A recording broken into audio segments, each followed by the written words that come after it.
Hi, my name's Morgan. I write music for games, and you might have noticed this is not Galaxy Games Fest. That's because at the start of my talk, the audio wasn't recorded properly, so I've jumped back on to re-record the start, and then at some point I'll hand back over to past Morgan to continue the talk. So my talk is called Going Beyond the Basic Music Loop. So, a programmer and a musician meet at a game jam. If you're a musician, I wonder if you've ever had this experience at a game jam where you find a team, you help come up with a game idea, and you start writing music. And at some point, you finish a basic loop and you think, maybe I could be a bit more creative. Maybe I could do something fun here. Maybe I could have layers of music that get added in based on how many enemies are close to the player. And so you start to think about that. Maybe you even tinker around with it. But you have no idea how that would be implemented in Unity, and the program is very busy, you don't want to bother them. Or maybe you have used Fmod before, the audio middleware software, and so you set up a project, but then you think, does my programmer even know how Fmod connects to Unity? And you don't even know how it connects to Unity, and you just feel sort of disempowered in bringing this idea to life. Or maybe you've been the programmer and you've been on the receiving end of this where your musician comes and has this crazy idea and you just don't feel like you have time to figure out how to implement it in Unity, or they bring you an Fmod project and you've never heard of Fmod and there's just no time. I feel like this is a fairly common experience, and what often ends up happening is that it's all too hard, and so the musician just writes a simple music loop that the programmer can chuck straight into the project, and it just works. That's fine. But we all know that games is not a linear medium. They're an interactive medium where the player can affect the game from moment to moment. And this creates a lot of potential for music to also react to players' actions in the game state in a meaningful way. And many games do this, but I've noticed this potential is often overlooked in smaller scale projects, like I described before for game jams and student projects. So why is that? I think a big part of it is confusion and a lack of confidence from both musicians and programmers about how to practically implement an interactive music system.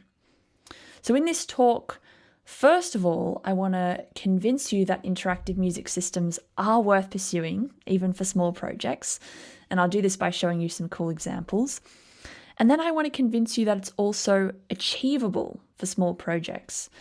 And I'm going to do that by showing you practically one way of making that happen. And I'm going to be showing a tool called Fmod and how it connects to Unity.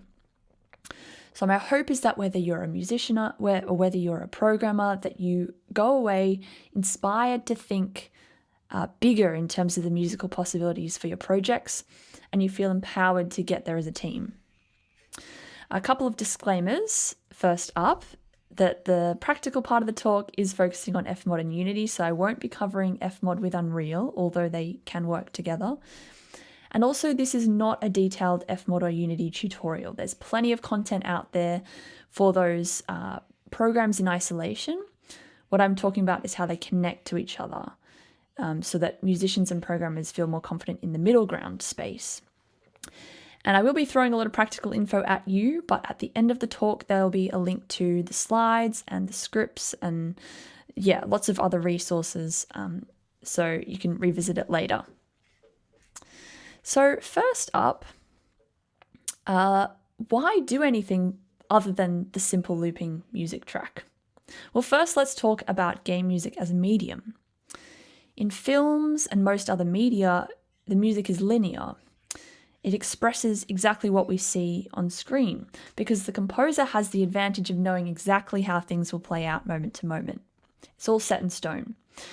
However, in games, as a composer, we can't know what's going to happen on screen in advance, and we can't even know how long our music will need to play for. And this is where the music loop comes in. If we make a track that loops, it can play forever and be stopped whenever the game music finishes. And if we treat the music just as a wallpaper background sort of element that sets the tone and atmosphere for the game, a simple loop can be fine.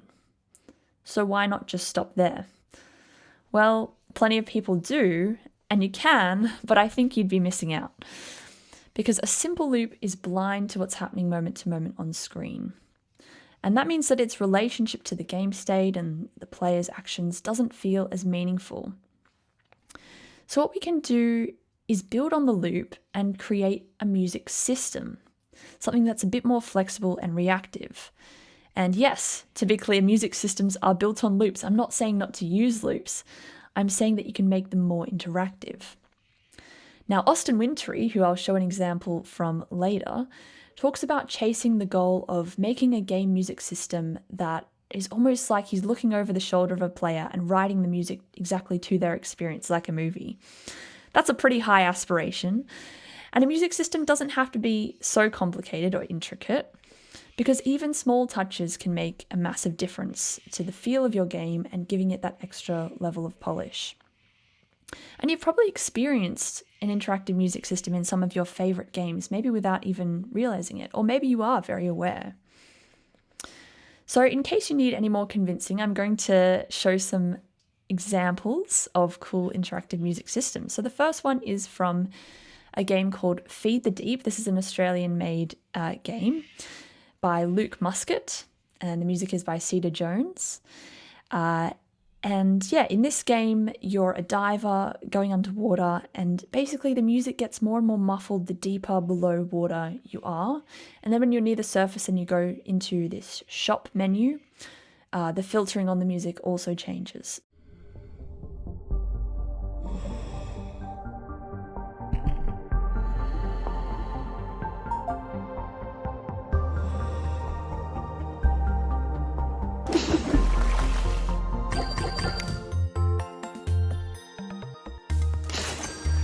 So you can hear there that the music is, obviously the filtering is changing as you open up the shop menu. And then also as the diver heads down, you'll hear that the music becomes sort of more muffled and distant.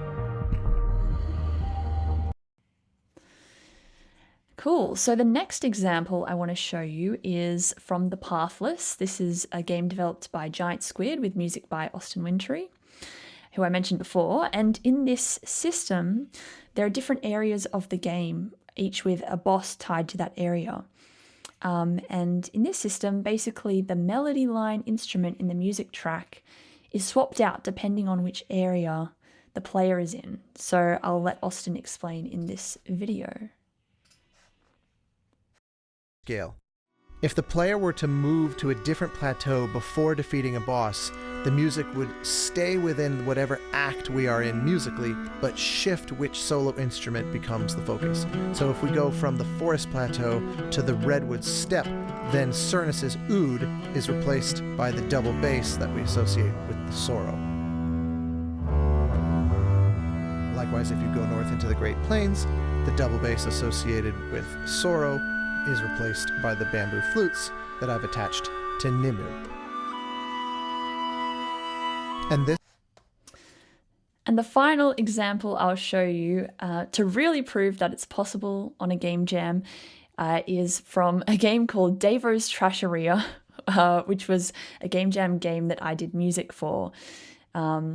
This game jam was, I think it was over about a week from memory. It was not a weekend, but it was still a fairly short space of time. And so, in this music system, in the game, there are different states. It's a timed game. So depending on how far through the timer you are, the music speeds up and sort of pitch shifts to make it more chaotic. So I'll show that to you. And the screen recording is of an Fmod project. So it'll look overwhelming. Don't freak out. We will touch on Fmod more later. But yeah, let's have a listen.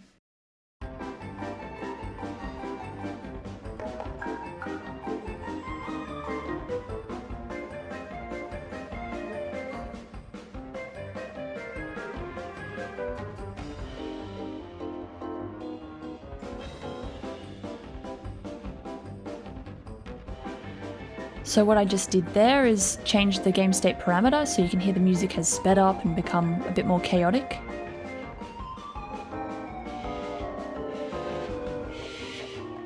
And then there's a final stage, even more chaos.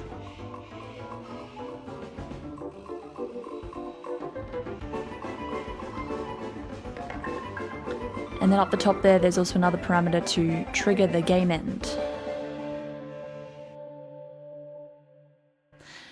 So yeah, I'm now going to hand it back over to past Morgan to continue on with the practical part of the talk. Okay, so hopefully by this point, I've got you on board. We want interactive music in our games. So, I'm going to introduce you to my lovely friend, Fmod. So Fmod, hand up if you've heard of Fmod. Yeah, okay. Hand up if you've used Fmod. Hand up if you've used Fmod in a game jam. Ooh, okay. Cool. Were those all the musicians that just put their hands up for that? Not really. Kind of. Yeah, a couple. Okay. I'm glad that there's people here who don't know what Fmod is, so I can tell you. So, Fmod is what's called an audio middleware program, which means that you've got a game engine here, and an audio middleware program comes along and kind of plugs in and sits between the game engine and the audio and kind of handles a lot of audio stuff. So Unity has inbuilt audio features. If you're a programmer in Unity, you probably use them or know a bit about them, but they're kind of limited. So we have these audio middleware programs that can do way more with audio, and Fmod is one of them. The other big one is Wise, but Fmod is more common for like indie stuff and game jams and that sort of thing. So it's a bit more approachable for musicians as well. So you can imagine Fmod is a bit like this container, this box, and it contains these things called events. And events hold sound files, and they also have these sort of slider things called parameters that can kind of affect things about the event. So the events can be triggered and they'll play the sound files, and you can also set the parameters in the events, and that will affect things like volume, it'll affect things like filters, structure markers, loop conditions, all of that can be affected by parameters. So let's have a look at Fmod, and I'm going to give you a very quick crash course of what you're seeing here, so you don't feel so intimidated when you open it. So over here we have our events, which are those little boxes that I drew. So we have some folders, and inside of those we have a music event, we have a sound event, and we see open here is our music event. It looks very much like a timeline, like in a DAW, or it's very similar to Ableton almost. But yeah, there's our sound file, there's our music, and you can see actually that long blue thing is a loop region, so it's telling the music to loop. We have a music loop, oh no!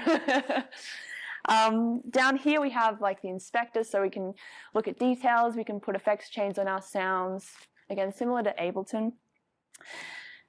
And here we have another tab open. So here we have the timeline tab. Here we've got a parameter sheet. Now this one is a bit more interesting to get your head around. So that's not time moving across the screen, but this is in fact our parameter. This is our parameter depth. It's called depth for this event, and it's currently set to 0. I think it goes between 0 and 1. And so here, this is actually our parameter value from 0 to 1, and here we've got this curve that's linked to an EQ, which is just like an effect on our audio, so that when depth, the value is changed, the value of this effect on the audio is changed. So that's how parameters can work. All right, now we're going to do a crash course of Unity, same thing. Again, this is not a nitty-gritty tutorial, but I just want to bridge the gap, right? So here's Unity. It kind of looks a bit similar, right? Overall, like the little sections, the windows. So here we have everything in our game scene, all the objects, kind of in a list. And here's our actual game scene where we can kind of see the visual look of all those things that are in there. We have the inspector, so this is giving us details about whatever we've selected. So there's the game controller and there's all this stuff on the game controller. And then down here we've got all this stuff stored that we can then drag into our scene to use. And yeah, there we've got this is a script, and we can see some scripts that are on the game controller. And we'll talk about scripts later. There you go, that's Fmod in Unity. You've got it. So now we have to talk about how to make them work together. So with Fmod in Unity, I know I just zoomed through it. There's so much stuff out there to learn that. There's heaps of Fmod tutorials, there's heaps of Unity tutorials. You can go as deep as you want into either one. But I feel like there's this gap in terms of how to make them connect. I feel like it's something we don't talk about very much. And it's sort of a mystery to both sides. I feel like when I was learning Fmod, I learned all this stuff about Fmod and I knew how to use Fmod, and then I was like, I don't know how it connects to Unity. Hopefully the programmers know that. And then the programmer's like, I've never heard of Fmod, what's Fmod? I know how to use the Unity audio system, and Fmod's completely different. So, how do we bring them together? Well, we have Fmod with our little events, with their parameters, and we have Unity, which uses code and script, which can say to Fmod, hey, play that event, or hey, change that parameter on that event. So I want to revisit the examples we looked at and see how that might work on a conceptual basis. So for our first example, Feed the Deep, remember we had the diver swimming down and the music would get more muffled.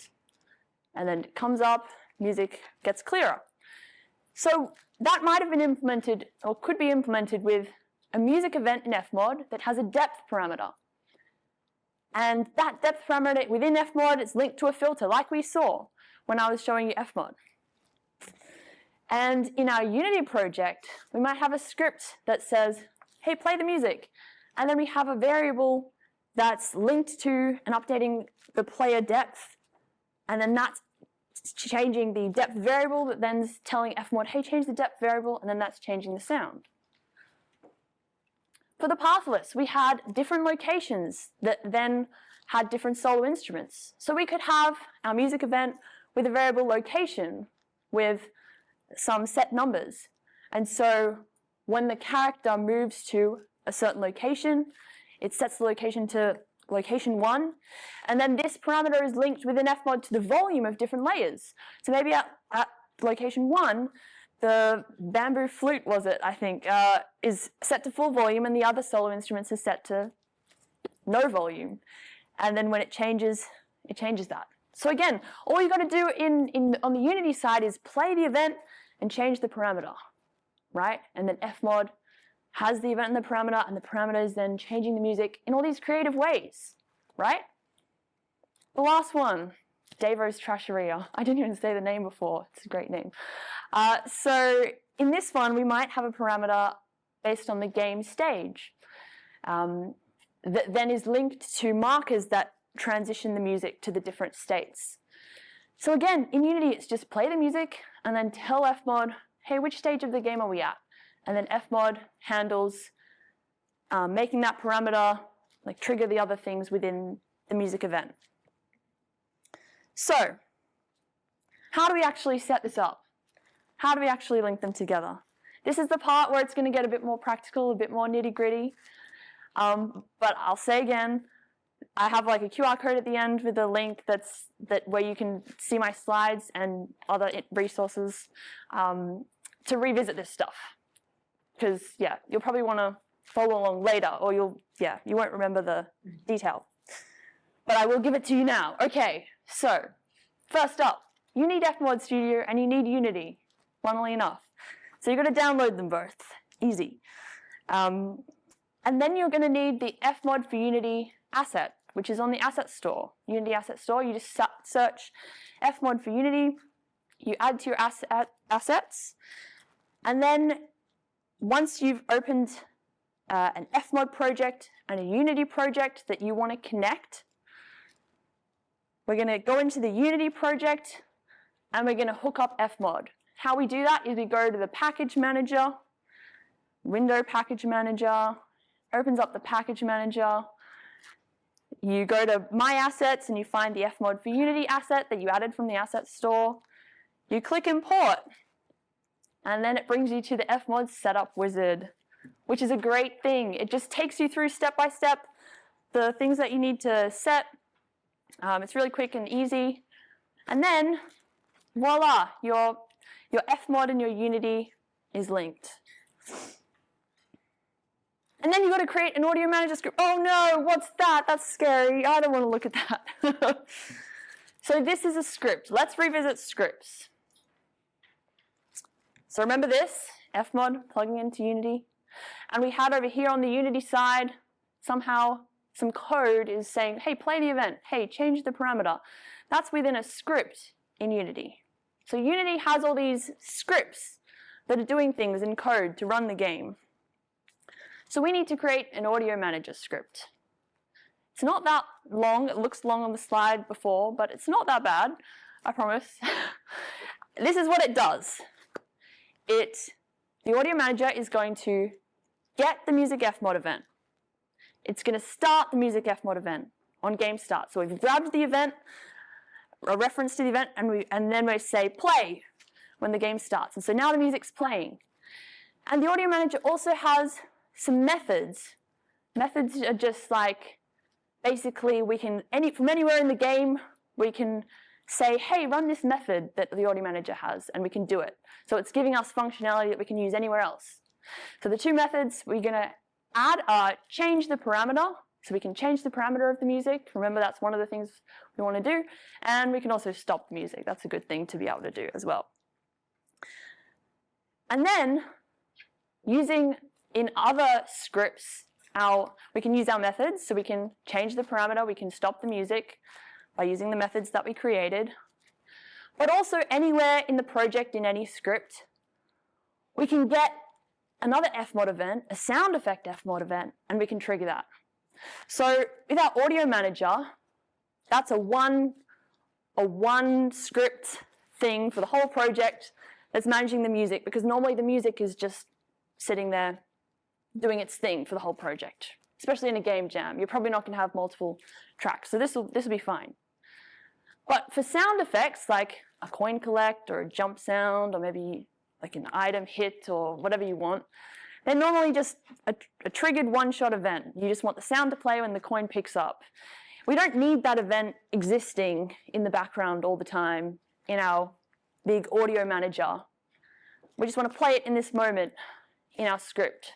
So for the programmers, like doing your programming in the Unity, and here's you're triggering something in Unity and you want the sound effect to play when that triggers, you can do that. So that's all you need to set up Fmod and Unity. And there's the QR code. The QR code will take you to Linktree. Just click the first link and it will take you to this page, which has the code. So that's the audio manager code. There's some descriptive text so you can kind of know what's going on, hopefully. And then that's for like if you want to use in any other code, triggering the sound effects and stuff. So yeah, that's all at the link. So I'll let you scan that if you want to.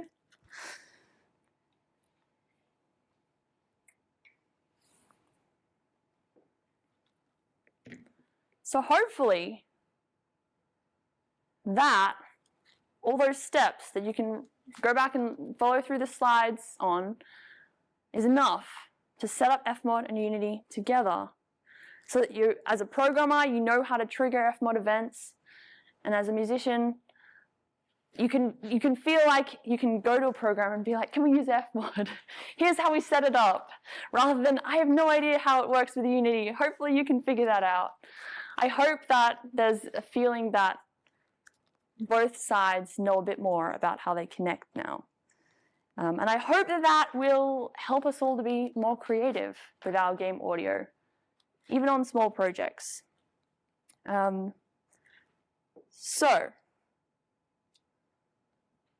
yeah, I encourage, especially musicians, I encourage you to delve into Fmod as deep as you can, as deep as you want, because the possibilities are endless, and it's very cool. I think softwares like Fmod, like Wise, seem very daunting at first, but as soon as you start learning and getting familiar with them, it's just such a exhilarating rush to realize what you can do with them and play around with it. And even if you're not a musician, I encourage you to have a look at it and play around with it, because yeah, it's really exciting. So now we have some options because we have time.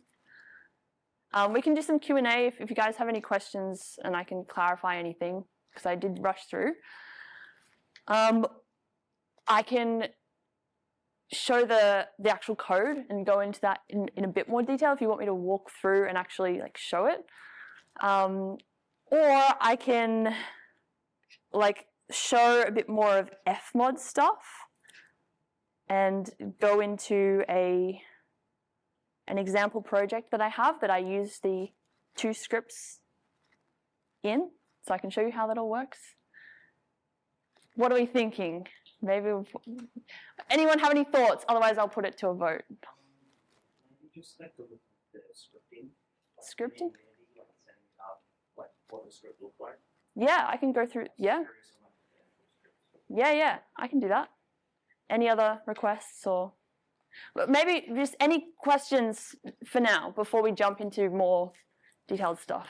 Can you talk about how you do the nuance of like blending 2 states together? Like it went from location 1 to location 2. I imagine volume just swap. Yeah. So, maybe I'll get up Fmod. So, Fmod actually has a way to handle transitioning between states. It's called seek speed. Maybe this one's a bit easier. So we've got our depth parameter here, and we have this thing called seek speed. When you create a parameter, you can create a discrete or you can create continuous. So you'd think, oh yeah, like location, I just want discrete like numbers. But I think it's actually better to do continuous and have the values be 1, 2, 3, 4, whatever. But then Fmod can do this seek speed thing where I'll show you. So I've selected over here our depth parameter. Depth also shows up there, but I've selected it here, down here seek speed. I'm gonna turn it up a bit. And then hopefully this works, when I change this parameter to 1, you'll see that little thing is the little orange circle, semicircle did you see it cross? I'll do it again. Yeah, so sorry. So this is our parameter value of depth. So it was at 0, and I clicked it and set it straight bang on to 1, but there was a little orange circle that slowly transitioned to 1. So I'll go back to 0, and you'll watch it go the other way. Does Mac have like a magnifying glass? Yeah. I don't know how to. Nope, that was not what I wanted to do. Yeah, maybe I can just. Yeah, we'll just squint. It's okay. No, I don't know, guys. I don't know. Okay. So you got to be fast on the reflex. Just take a screenshot when it's doing it. I could film it. I could screen record it.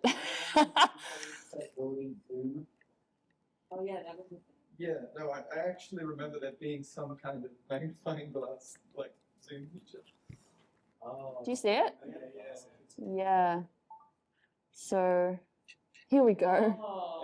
Wow, look at that. Okay, so depth is, you're all good? You can see that? So depth is 1, and then I'm going to set it to 0 by just typing 0. And you see that little orange circle? That's the seek speed. So we can set the seek speed to actually be faster or slower in transitioning between the parameter values. So, yeah, good question. Any other? Yeah? Is that tunable live? Like you can change like some like mid game you want some transitions to be fast, some transitions to be slow. You can you can set the seek speed of different parameters. So if you had multiple parameters, you could have a different seek speed for the depth parameter and the game state parameter and whatever you want. I'm not sure about. There might be a way to set it in code. Yeah. But I haven't delved that deep into it, sorry. Yeah? So with the Austin example and the switching locations, Yes. would the seek thing be changing like when you go from one to the other, the volumes, one of the solid units goes down while the other one goes up? So what it's doing, or? In that case, I wouldn't Or is it just it would delay to the transition?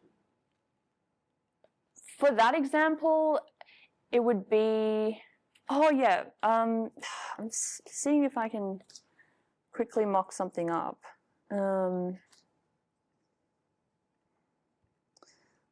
Let's just copy and paste. Okay, so we have 3 different audio tracks, and then we have our parameter sheet. So let's add a new parameter.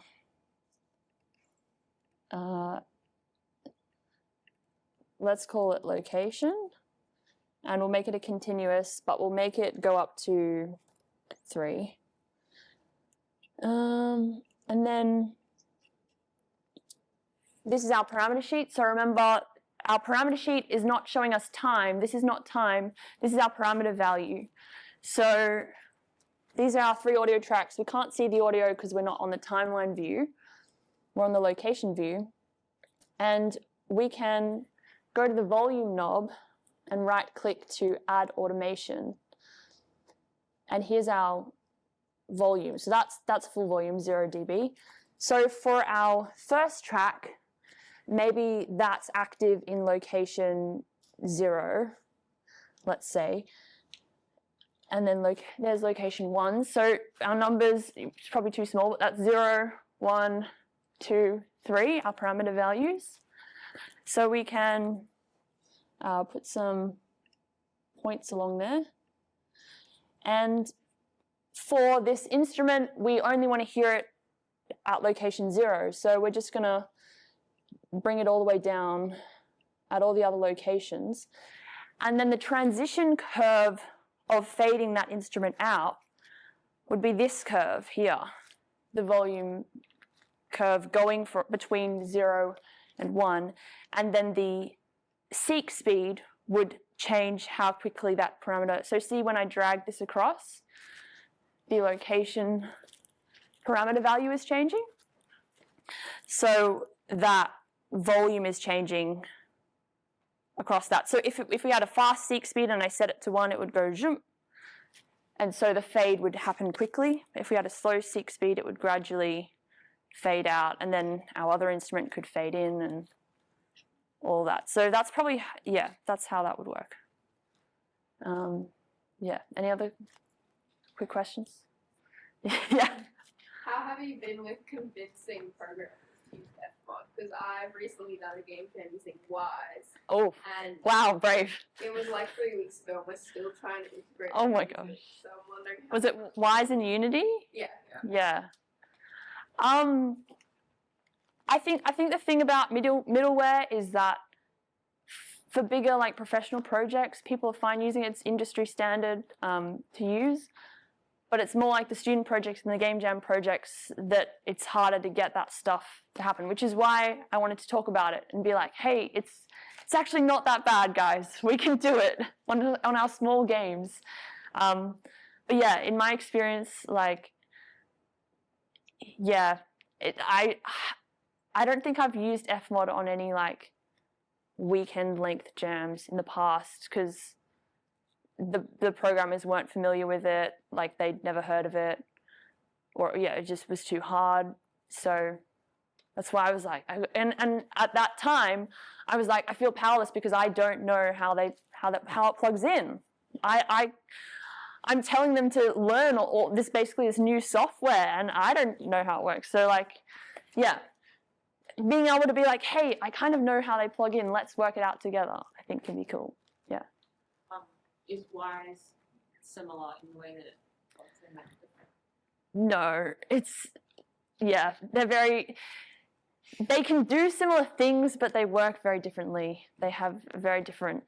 There's no handy step by step. Yeah. Fmod and Unity, guys, they are made for each other. I recently have been trying to integrate Fmod with an Unreal project, and it's actually a nightmare. So yeah, just a heads up on that. Any other questions? What's the time? Oh yeah. And when you're building together, you have to be. How does that work? I was going to mention source control, which I didn't. So that's another good thing on game jam projects or student projects. If you're collaborating in a team using source control, probably especially the programmers in the room are familiar with that. If you want to use Fmod and Unity and source control together, so you have your Unity project in the source control folder.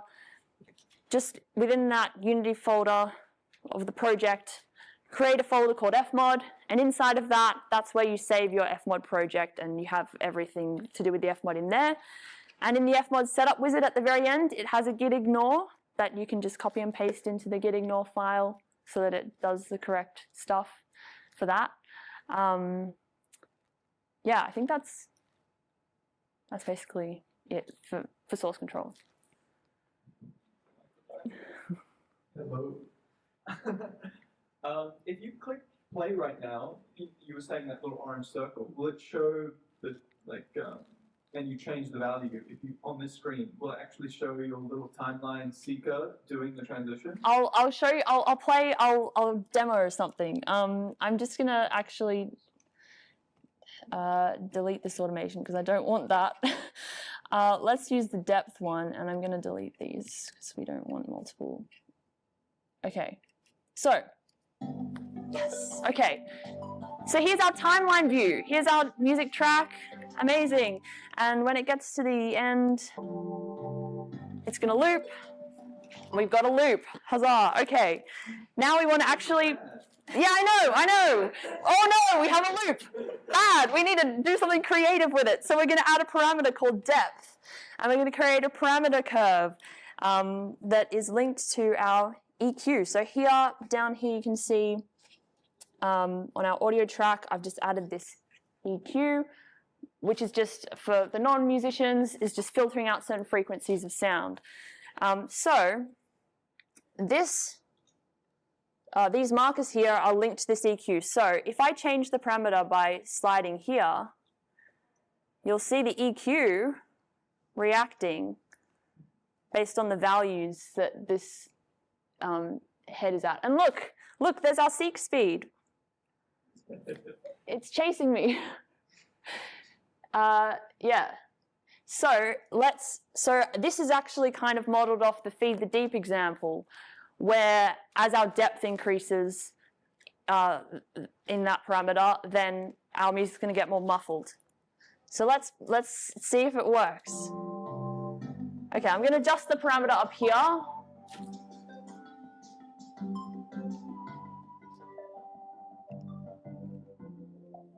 Ooh, we're deep in the water, and then we come back up. We can hear the music again.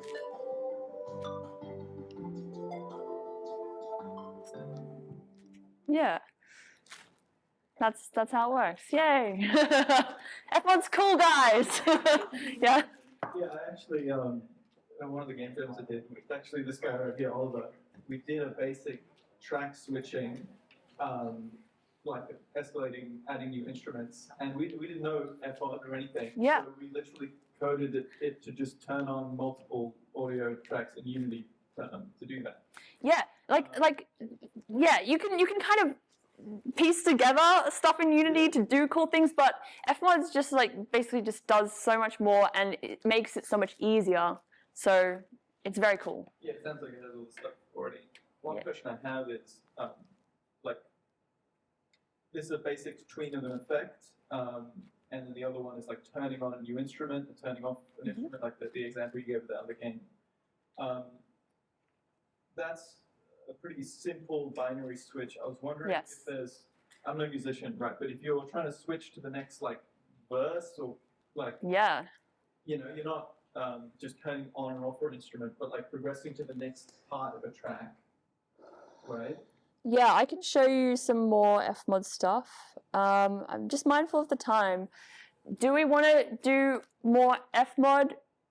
I can show you a bit more, like some other examples of more complicated stuff. Or do we want to walk through the Unity script? So we have about 3 minutes, and I've also got a list of quick fire questions as well. Okay, let's do those quickly. So we got some quick fire questions.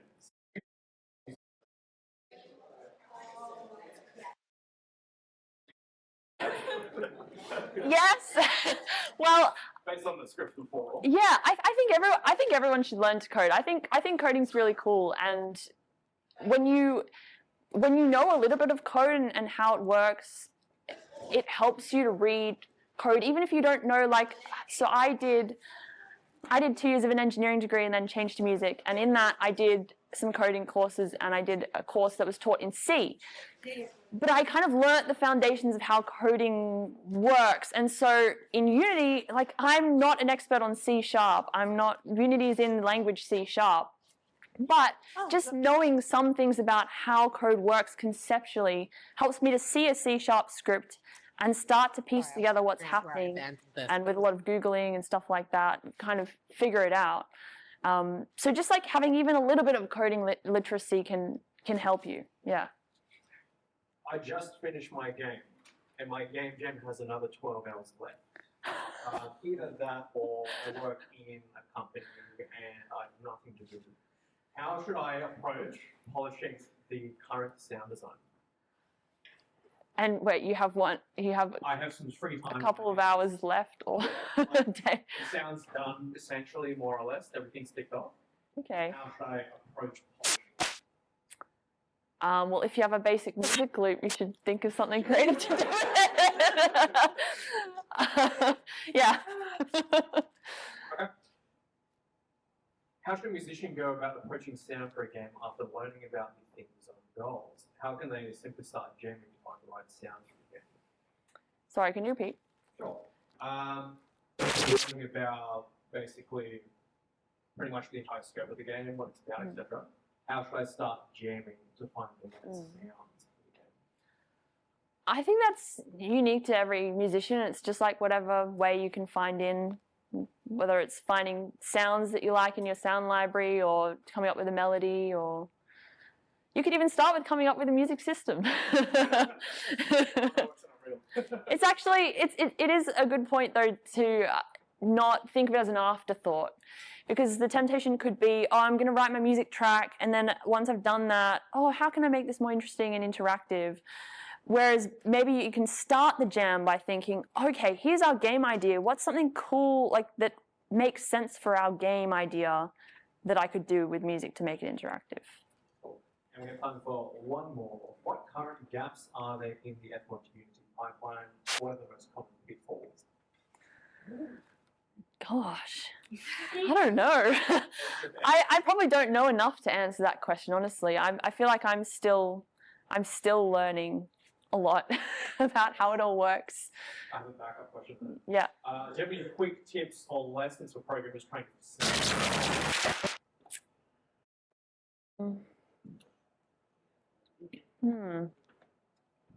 I don't know, just like communicate, be open. Yeah, try and learn a bit of each other's language. Yeah.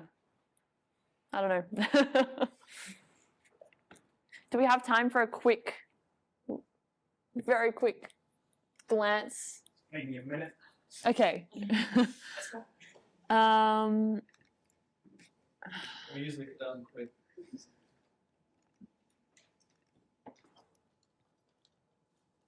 Okay. Here's the Trasheria game. So this one's a bit different, but basically we know that these are loop regions. The blue ones make it loop, but the green ones are transition regions. So here we have this transition region with the condition if the stress parameter, the game stress parameter, is higher than 1, it will progress to the next section, or it will progress to stress 1 region, which is here, and it will do it on the next bar. So if we change stress to 1, on the next bar, it will move to the next region. So that's just an example of like, you can also do stuff with markers and all sorts, but yeah, that's it. Anyway, thank you. Hopefully you use Fmod and Unity.